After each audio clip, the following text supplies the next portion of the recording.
ವಿರುದ್ಧ ನಾನಾ ಅಕ್ರಮಗಳನ್ನು ಆರೋಪಿಸಿ ಬಿಜೆಪಿ ದಿನೇ ದಿನೇ ಹೋರಾಟವನ್ನು ತೀವ್ರಗೊಳಿಸಿದೆ. ನಮ್ಮ ಜೊತೆ ಮಾತಾಡಿದ್ರೆ ಈಗ ಬಿಜೆಪಿ ರಾಜ್ಯಾಧ್ಯಕ್ಷ ಅಂತ ಬಿ.ವ. ವಿಜೇಂದ್ರ ಅವರಿದ್ದಾರೆ. ಅವ್ರನ್ನೇ ಮಾತಾಡ್ತಾರೆ.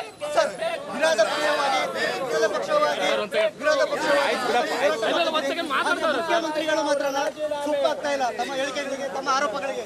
ನೋಡ್ರಿ, ನಾವು ಆರೋಪ ಅಲ್ಲ, ನಡೆದಿರ್ತಕ್ಕಂಥ ಹಗರಣ ಬಗ್ಗೆ ನಾವು ಸತ್ಯಾಂಶವನ್ನ ಬೆಳಕು ಚೆಲ್ಲಿದ್ದೇವೆ ರಾಜ್ಯದ ಜನರ ಮುಂದೆ. ನೀವು ಭ್ರಷ್ಟಾಚಾರ ಮಾಡಿಕೊಂಡು ರಾಜ್ಯದಲ್ಲಿ ಲೂಟಿ ಮಾಡಿಕೊಂಡು ಜನರಿಗೆ ಅನ್ಯಾಯ ಮಾಡಿಕೊಂಡು ಇವರು ಜನರ ತೆರಿಗೆ ಹಣವನ್ನು ಲೂಟಿ ಮಾಡ್ತಿರ್ತಕ್ಕಂಥ ಕಾಂಗ್ರೆಸ್ ಸರ್ಕಾರ, ಮಾನ್ಯ ಮುಖ್ಯಮಂತ್ರಿಗಳು ಸ್ವತಃ ಇದರಲ್ಲಿ ಅವರ ಹೆಸರುಗಳು ಕೂಡ ಕೇಳಿ ಬರ್ತಾ ಇದೆ. ಹಾಗಾಗಿ ಭಾರತೀಯ ಜನತಾ ಪಾರ್ಟಿ ಹೋರಾಟ ಮಾಡಿಕೊಂಡಿದ್ದೇವೆ. ಹೋರಾಟವನ್ನು ಹತ್ತಿರ್ತಕ್ಕಂಥ ಕೆಲಸ ಮಾಡ್ತಾ ಇದ್ದಾರೆ ರಾಜ್ಯ ಸರ್ಕಾರ. ಹಾಗಾಗಿ ಇವತ್ತು ಸದನದ ಒಳಗಡೆ ಸದನ ಹೊರಗಡೆ ಕೂಡ ಹೋರಾಟನ ಮಾಡೋರಿದ್ದೇವೆ. ಇವತ್ತು ಏನು ಭ್ರಷ್ಟಾಚಾರದಲ್ಲಿ ಮುಳುಗಿರ್ತಕ್ಕಂಥ ಭ್ರಷ್ಟ ಕಾಂಗ್ರೆಸ್ ಸರ್ಕಾರದ ವಿರುದ್ಧ ಜನಾಂದೋಲನವನ್ನು ಕೂಡ ಮಾಡ್ತೇವೆ. ಸದನದ ಒಳಗಡೆನೂ ಕೂಡ ನಾವು ಹೋರಾಟವನ್ನು ಮಾಡ್ತೇವೆ. ಬಿಜೆಪಿ ಅವಧಿಯಲ್ಲಿ ಆಗಿರ್ತಕ್ಕಂಥದ್ದು ಮೂಢ ಅಕ್ರಮ, ಅವರಿಗೆ ತಿರುಗುಬಾಣ ಆಗುತ್ತೆ ಅಂತ ಮುಖ್ಯಮಂತ್ರಿಗಳು. ಏನ್ ತಿರುಗುಬಾಣ ಆಗ್ಲಿ ರೀ, ಫಸ್ಟ್ ಇದನ್ನ ಸಿಬಿಐ ತನಿಖೆ ಕೊಡಿ, ಮುಖ್ಯಮಂತ್ರಿ ಸ್ಥಾನಕ್ಕೆ ರಾಜೀನಾಮೆ ಕೊಡಿ, ಉಳಿದಿದ್ದು ತನಿಖೆ ಆಗಲಿ, ಎಲ್ಲವೂ ಕೂಡ ಅಧಿವೇಶನದಲ್ಲಿ ಹೋರಾಟ ತೀರ್ಮಾನ ಮಾಡ್ತೇವೆ.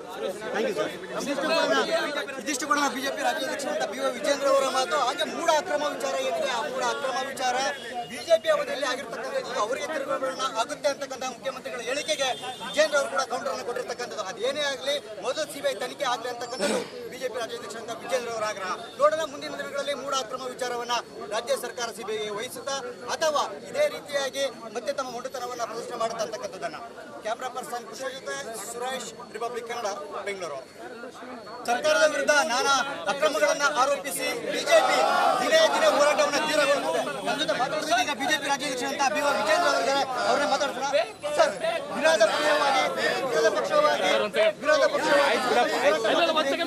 ಮುಖ್ಯಮಂತ್ರಿಗಳು ಮಾತ್ರ ಸುಪ್ಪ ಆಗ್ತಾ ಇಲ್ಲ ತಮ್ಮ ಹೇಳಿಕೆಗಳಿಗೆ, ತಮ್ಮ ಆರೋಪಗಳಿಗೆ. ನೋಡ್ರಿ, ನಾವು ಆರೋಪ ಅಲ್ಲ, ನಡೆದಿರ್ತಕ್ಕಂಥ ಹಗರಣ ಬಗ್ಗೆ ನಾವು ಸತ್ಯಾಂಶವನ್ನ ಬೆಳಕು ಚೆಲ್ಲಿದ್ದೇವೆ ರಾಜ್ಯದ ಜನರ ಮುಂದೆ. ನೀವು ಭ್ರಷ್ಟಾಚಾರ ಮಾಡಿಕೊಂಡು ರಾಜ್ಯದಲ್ಲಿ ಲೂಟಿ ಮಾಡಿಕೊಂಡು ಜನರಿಗೆ ಅನ್ಯಾಯ ಮಾಡಿಕೊಂಡು ಇವರು ಜನರ ತೆರಿಗೆ ಹಣವನ್ನು ಲೂಟಿ ಮಾಡ್ತಿರ್ತಕ್ಕಂಥ ಕಾಂಗ್ರೆಸ್ ಸರ್ಕಾರ, ಮಾನ್ಯ ಮುಖ್ಯಮಂತ್ರಿಗಳು ಸ್ವತಃ ಇದರಲ್ಲಿ ಅವರ ಹೆಸರುಗಳು ಕೂಡ ಕೇಳಿ ಬರ್ತಾ ಇದೆ. ಹಾಗಾಗಿ ಭಾರತೀಯ ಜನತಾ ಪಾರ್ಟಿ ಹೋರಾಟ ಮಾಡಿಕೊಂಡಿದ್ದೇವೆ. ಹೋರಾಟವನ್ನು ಹತ್ತಿರ್ತಕ್ಕಂಥ ಕೆಲಸ ಮಾಡ್ತಾ ಇದ್ದಾರೆ ರಾಜ್ಯ ಸರ್ಕಾರ. ಹಾಗಾಗಿ ಇವತ್ತು ಸದನದ ಒಳಗಡೆ ಸದನ ಹೊರಗಡೆನೂ ಕೂಡ ಹೋರಾಟನ ಮಾಡೋರಿದ್ದೇವೆ.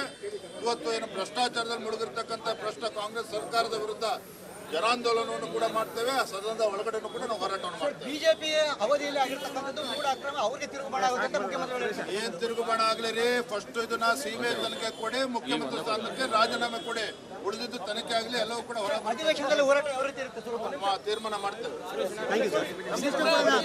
ಇದಿಷ್ಟು ಕೂಡ ಬಿಜೆಪಿ ರಾಜ್ಯಾಧ್ಯಕ್ಷ ಅಂತ ಬಿ.ವ. ವಿಜೇಂದ್ರ ಅವರ ಮಾತು. ಹಾಗೆ ಮೂಢ ಅಕ್ರಮ ವಿಚಾರ ಏನಿದೆ, ಆ ಮೂಢ ಅಕ್ರಮ ವಿಚಾರ ಬಿಜೆಪಿ ಅವಧಿಯಲ್ಲಿ ಆಗಿರ್ತಕ್ಕಂಥದ್ದು ಅವರಿಗೆ ತಿರುಗುಬಾಣ ಆಗುತ್ತೆ ಅಂತಕ್ಕಂಥ ಮುಖ್ಯಮಂತ್ರಿಗಳ ಹೇಳಿಕೆಗೆ ವಿಜೇಂದ್ರ ಅವರು ಕೂಡ ಕೌಂಟರ್ ಅನ್ನು ಕೊಟ್ಟಿರ್ತಕ್ಕಂಥದ್ದು. ಅದೇನೇ ಆಗಲಿ, ಮೊದಲು ಸಿಬಿಐ ತನಿಖೆ ಆಗಲಿ ಅಂತಕ್ಕಂಥದ್ದು ಬಿಜೆಪಿ ರಾಜ್ಯಾಧ್ಯಕ್ಷ ಅಂತ ವಿಜೇಂದ್ರ ಅವರ ಆಗ್ರಹ. ನೋಡೋಣ ಮುಂದಿನ ದಿನಗಳಲ್ಲಿ ಮೂಢ ಅಕ್ರಮ ವಿಚಾರವನ್ನ ರಾಜ್ಯ ಸರ್ಕಾರ ಸಿಬಿಐಗೆ ವಹಿಸುತ್ತಾ ಅಥವಾ ಇದೇ ರೀತಿಯಾಗಿ ಮತ್ತೆ ತಮ್ಮ ಮೊಂಡುತನವನ್ನ ಪ್ರದರ್ಶನ ಮಾಡುತ್ತಾ ಅಂತಕ್ಕಂಥದ್ದನ್ನ. ಕ್ಯಾಮ್ರಾ ಪರ್ಸನ್ ಕೃಷ್ಣ ಜೊತೆ ಸುರೇಶ್, ರಿಪಬ್ಲಿಕ್ ಕನ್ನಡ, ಬೆಂಗಳೂರು.